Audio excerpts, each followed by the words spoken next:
Hi, എല്ലാവർക്കും നമസ്കാരം. നമ്മളിപ്പോൾ ഈ ഇരട്ടയാർ ഡാമിൻ്റെ അവിടെ കേട്ടോ. ഞാൻ ഒരു വർക്ക് നോക്കി പോകുന്ന വഴിക്ക് രാവിലെ വന്നപ്പോൾ ഇവിടെ ഇറങ്ങിയപ്പം നല്ലൊരു കാഴ്ചകളിങ്ങനെ കാണാം. ഇപ്പോൾ തോണിയൊക്കെ കിടക്കുന്നുണ്ടോ, മീൻപിടുത്തക്കാരുടെ തോണിയൊക്കെ കിടക്കുന്നുണ്ടോ. എൻ്റെ പറയും പിന്നെ ഒരു കൊട്ടവഞ്ചി ഇരിപ്പുണ്ടേ. എന്തായാലും നമുക്ക് പോകുന്ന വഴിക്കുള്ള കുറേ മനോഹരമായ കാഴ്ചകളൊക്കെ കണ്ടങ്ങ് പോവാം. ഇരട്ടയാർ ഡാമിൻ്റെ കെട്ടായിട്ടുള്ള ആ ഡാമിൻ്റെ ആ ബ്ലോക്ക് ചെയ്തേക്കുന്നുണ്ടോ, അതങ്ങ് ദൂരെ നമുക്ക് കാണാം കേട്ടോ. കണ്ടോ, ഇപ്പോൾ ഇവിടെയൊക്കെ വെള്ളം കുറവാണ്.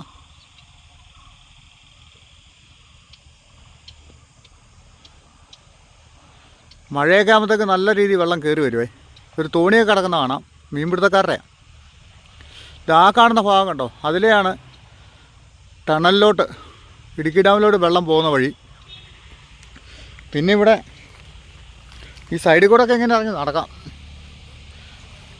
രാവിലെയൊക്കെ എന്ത് ഭംഗിയാന്ന് നോക്കി. ഇത് അവിടെയും കുറേ തോണിയൊക്കെ കിടപ്പുണ്ട് കേട്ടോ. ഇതിൻ്റെ ഓരത്തോടൊക്കെ നടക്കുമ്പോൾ സൂക്ഷിച്ച് നടക്കുക. കാല് തെറ്റി ഡാമിലോട്ട് പോയിട്ട് പറഞ്ഞിട്ട് കാര്യമില്ല.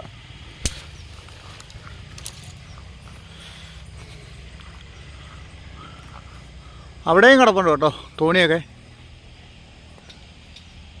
മീൻപിടുത്തക്കാരുടെ തോണി കിടക്കുന്നുണ്ടോ.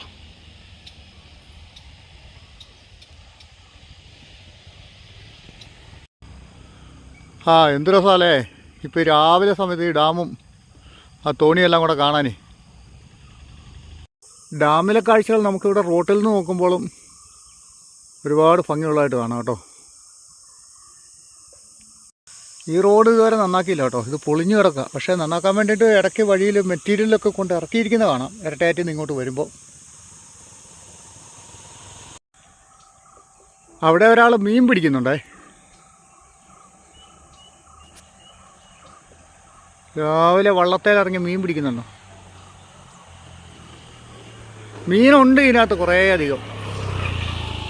ഇരട്ടയാർ നോർത്ത്, ഇവിടുന്ന് വലത്തോട്ടാണ് നമ്മൾ പോകുന്നത് കേട്ടോ. രാവിലെ നല്ല കാലാവസ്ഥ കേട്ടോ. ഇതുവഴി പോയിട്ട് നമുക്ക് ഈട്ടിത്തോപ്പ് വഴി അങ്ങനെ ഇറങ്ങി ആ റൂട്ടിലോട്ടാണ് പോകുന്നത്. എഴുകുംവയൽ ജംഗ്ഷനായത് കേട്ടോ. ഇവിടുന്ന് വലത്തോട്ട് എഴുകുംവയൽ, ഇടത്തോട്ട് ഈട്ടിത്തോപ്പ്. വെട്ടിക്കാമറ്റം വീട്ടിത്തോപ്പ് റോഡായത് കേട്ടോ. ഇവിടെ റോഡ് പണി ചെയ്യാൻ തുടങ്ങിയിട്ടുണ്ട്. സൈഡിൽ കല്ലൊക്കെ കൊണ്ട് ഇറക്കിയേക്ക് നോക്കി. ഇപ്പോൾ ചെറുകിട റോഡുകളെല്ലാം പണിയുന്നുണ്ട് കേട്ടോ. റോഡെല്ലാം പണിയണം എന്നാലേ ശരിയാവുള്ളൂ. റോഡൊക്കെ നല്ല വീതി കൂട്ടിയാണ് കേട്ടോ പണിയുന്നത്. ആ സൈഡൊക്കെ കണ്ടോ, ഒരു നല്ല രീതിയിൽ ഇറക്കിയെടുത്ത് നല്ലതായിട്ടാണ് പണിയുന്നത് കേട്ടോ. അങ്ങനെ വീതി കൂട്ടി പണിതാലേ ഇവിടെയൊക്കെ പറ്റുള്ളൂ. ഈ വഴിക്ക് അത് കാരണമല്ലോ നമുക്ക് അത്രയ്ക്കും വീഡിയോ ഒന്നും എടുത്തുകൊണ്ട് പോകാൻ പറ്റുകയല്ലേ. പോകുന്ന വഴിക്ക് കുറച്ചൊക്കെ കിട്ടത്തുള്ളൂ. ഇനിയിപ്പോൾ നമുക്ക് ഈട്ടിത്തോപ്പൊക്കെ ചെന്നാലേ എന്തായാലും കാഴ്ച കിട്ടുള്ളൂ. ഹൈ റേഞ്ചിലൊക്കെ പഴയകാല വീടുകളാണ് കേട്ടോ. നല്ല ഭംഗിയുള്ള ഓടിട്ട വീടുകളുണ്ടോ. ഇത് നമ്മൾ ഈ ഈട്ടിത്തോപ്പ് റോഡിൽ വഴിക്കൊക്കെ പോകുമ്പോൾ ഉള്ളൊരു കാഴ്ചയാണേ. ഹൈ റേഞ്ചിലൊരു പഴയകാല കുടിയേറ്റ ഗ്രാമമാണ് ഈട്ടിത്തോപ്പ്. ഈട്ടിത്തോപ്പൊക്കെയാണ് ആദ്യമായിട്ടൊക്കെ ഇങ്ങോട്ട് തെളിഞ്ഞു വന്ന സ്ഥലം. ഇപ്പോഴും അപ്പോഴും ഈട്ടിത്തോപ്പ് ഒരുപോലെയൊക്കെ തന്നെ. ഈട്ടിത്തോപ്പ് വിജയമാത പള്ളി. മുകളിലോട്ട് കയറി നല്ല രസം കേട്ടോ. പള്ളി അങ്ങ് കയറി ചെന്ന് കഴിഞ്ഞാൽ കാണാനായിട്ട്.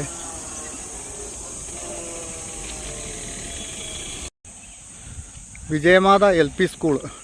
ശരിക്കും പള്ളിയൊക്കെ വന്നു കഴിയുമ്പോഴാണ് ഒരു ഗ്രാമത്തിനൊരു ഉണർവുണ്ടാവും അല്ലേ. അതുകൊണ്ട് അവർ സ്കൂളൊക്കെ കൊണ്ടുവരും. 1979 ഈ ഒരു സ്കൂൾ ഇവിടെ വന്നിട്ടുള്ളത്. താഴെയാണ് സ്കൂള്. പക്ഷെ നമുക്ക് ഇവിടം വരെയൊക്കെ പോകത്തുള്ളൂ. അതാ താഴെ കണ്ടോ സ്കൂള്. അപ്പോൾ എത്ര വർഷം പഴക്കമുള്ള പള്ളിയും സ്കൂളും ഒക്കെയാണ് നോക്കി. ഇവിടെ പഠിച്ചിട്ടുള്ള ആൾക്കാരൊക്കെ ഉണ്ടെന്ന് കമൻറ്റ് ചെയ്യണേ. അവിടെ ഒരു സ്കൂൾ കെട്ടിടം ഇങ്ങനെ നമുക്ക് കാണാവേ. ഇത് കുറേ കാലമായിട്ട് ഈ കെട്ടിടം അടച്ചിട്ടിരിക്കുക. ഇത് പ്രവർത്തനം ഇല്ലയെന്ന് തോന്നുന്നല്ലേ. ആദ്യം പണിത ഒരു കെട്ടിടം ഇതായിരിക്കും. അപ്പോൾ എന്തായാലും ചെറിയ കേടുപാടൊക്കെ വന്ന് കാണും. LP സ്കൂളല്ലേ, അപ്പം മുകളത്തെ ഒരു കെട്ടിടത്തിൻ്റെ ആവശ്യം കാണുള്ളായിരിക്കും. പുഴയിലൊന്നും വെള്ളമില്ല കേട്ടോ. ചില സ്ഥലങ്ങളിലൊക്കെ ഇങ്ങനെ കുറേ കെട്ടിക്കിടക്കുന്നതൊക്കെ കാണാം. നമ്മുടെ തൂവൽ വാട്ടർഫാൾസിൽ നിന്നൊക്കെ വരുന്നൊരു പുഴയാണിത്.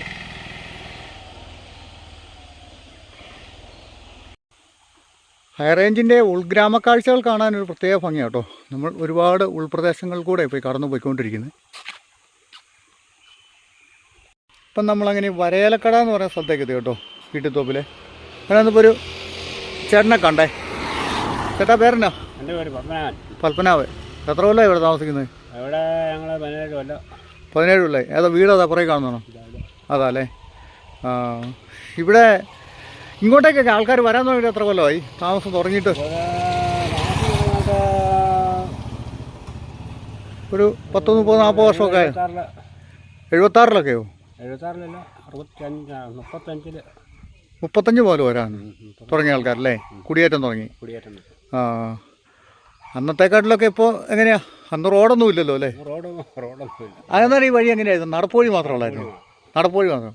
അപ്പോൾ അടുത്ത ടൗൺ എന്ന് പറയുന്നത് ഏതായിരുന്നു? അടുത്ത ടൗൺ എന്ന് പറഞ്ഞാൽ ഇരട്ടയാറായിരുന്നു അല്ലേ? ഇരട്ടയാറിലേക്ക് നടന്നു പോകുമായിരുന്നു. കുറേ നടക്കണം. ആ, പിന്നെ കട്ടപ്പനയ്ക്കാണേലോ അവിടെ നിന്ന് ബസ്സുണ്ടോ? നടക്കുമായിരുന്നു. അല്ല, ഇരട്ടയാറ്റിൽ നിന്ന് ബസ്സുണ്ടായിരുന്നു?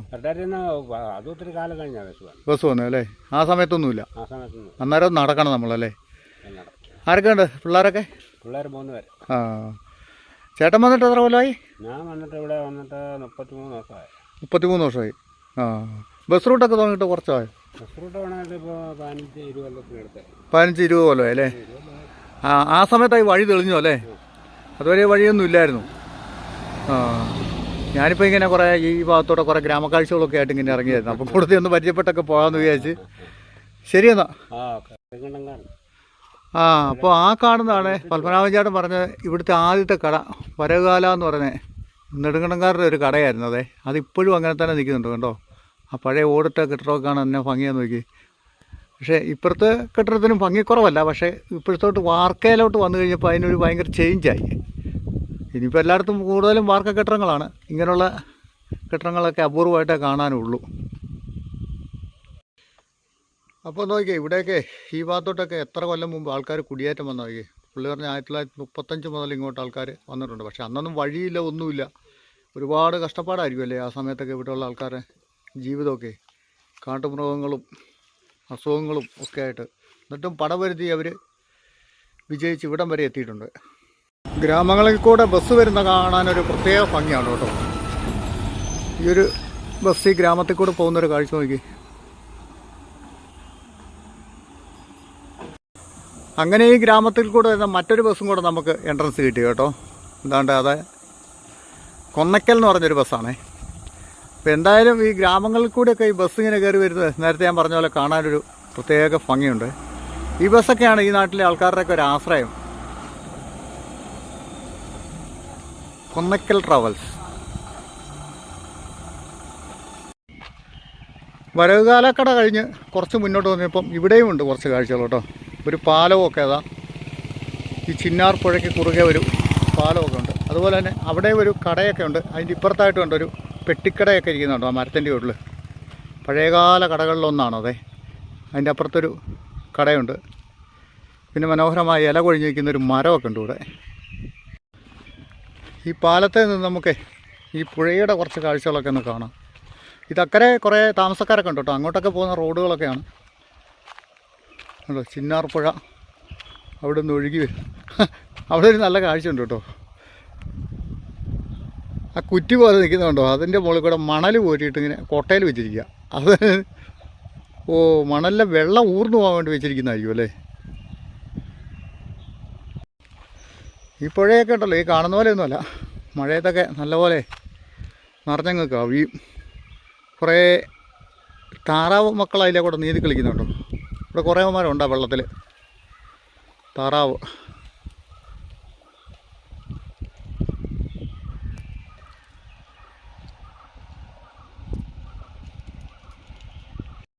അങ്ങനെ വന്നപ്പോൾ നമുക്ക് ഇവിടെ ചെറിയ IPC ചർച്ച് കാണാൻ പറ്റും ഇവിടെ വഴി സൈഡിൽ. ഈട്ടിത്തോപ്പിലെ കല്ലാർമുക്കം എന്ന് പറയുന്ന സ്ഥലമായിരുന്നു അപ്പോൾ ഇതുപോലെ നമ്മൾ താഴെ കണ്ടേ.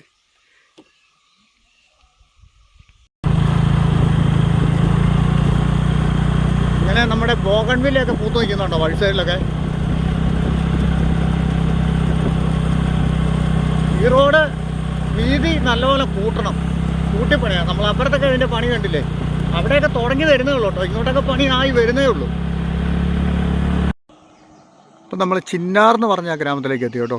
ചിന്നാർ അത്യാവശ്യം വലിയ കുഴപ്പമില്ലാത്തൊരു ചെറുകിട പട്ടണമാണ്.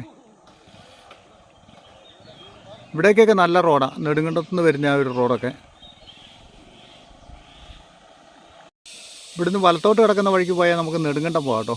പിന്നെ നേരെ പോയി കഴിഞ്ഞാൽ നമുക്ക് പണിക്കൻകുടി, ചിന്നാർ, മൂന്നാർ അങ്ങനെ മുന്നോട്ട് പോവാം. ബദേലെത്തി കേട്ടോ. ബദേലിലെ പള്ളിയുണ്ടോ, വളരെ മനോഹരമായൊരു പള്ളി തന്നെ കാണിച്ചെന്ന് പറയരുതേ. ഈ വഴിക്ക് വരുമ്പോൾ നമുക്ക് കൂടുതലും പള്ളികൾ ഇങ്ങനെയുള്ളതൊക്കെ കാണാനുള്ളത്. ബദേൽ സിറ്റി കാണാം കേട്ടോ.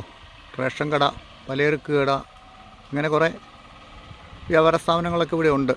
ഇതൊക്കെ ഒരുപാട് വർഷം പഴക്കമുള്ള ഹൈറേഞ്ചിലെ ചെറുകിട ടൗണുകളൊക്കെയാണ്.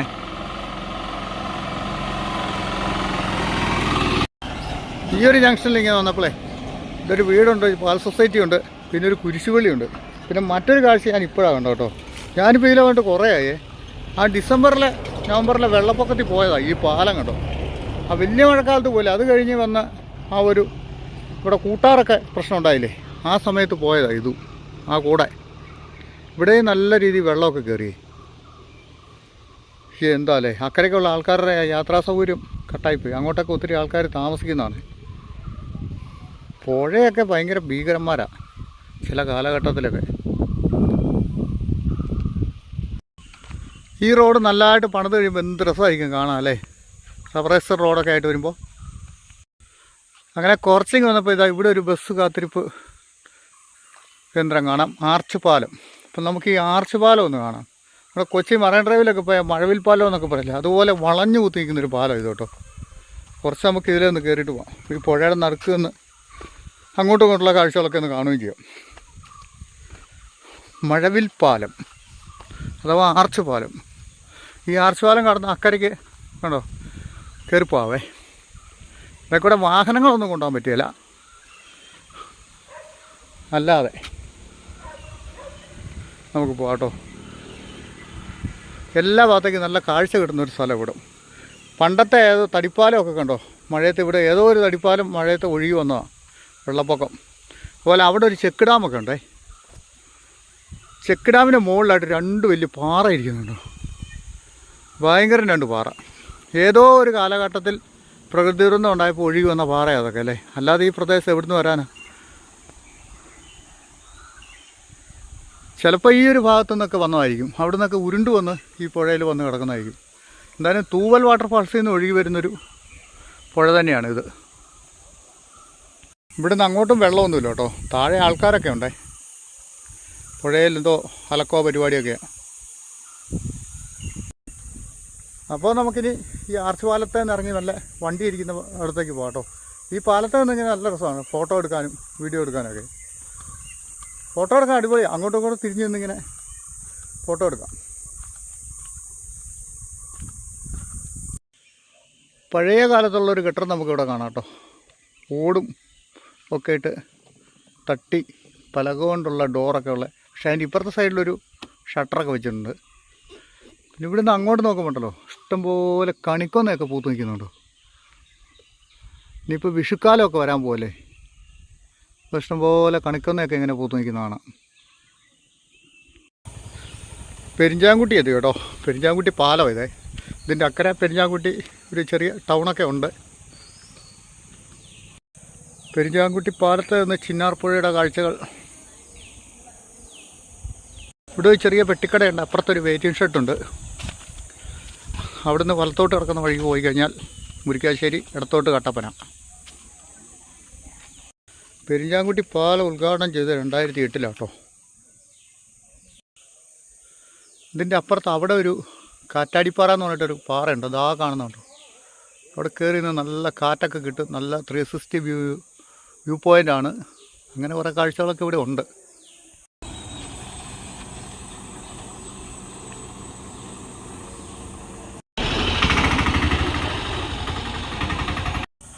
ഇത് പെരിഞ്ചാംകുട്ടി കവലയാണ് കേട്ടോ. സിറ്റി എന്നൊന്നും പറയാൻ പറ്റില്ല, ടൗണുമല്ല, ഒരു ഇടത്തരം ഒരു കവല. കുറച്ച് കടകളൊക്കെ ഉണ്ട്. അപ്പോൾ നമ്മുടെ ഇന്നത്തെ കാഴ്ചകളൊക്കെ എങ്ങനെ ഉണ്ടായിരുന്നു? വീഡിയോ കണ്ട് ഇഷ്ടപ്പെട്ട എല്ലാവരും ഒരു ഹൈപ്പൊക്കെ ചെയ്യുക. ഭംഗിയുള്ള മറ്റൊരു ഗ്രാമത്തിൻ്റെ കാഴ്ചകളുമായിട്ട് നമുക്ക് വീണ്ടും കാണാവേ.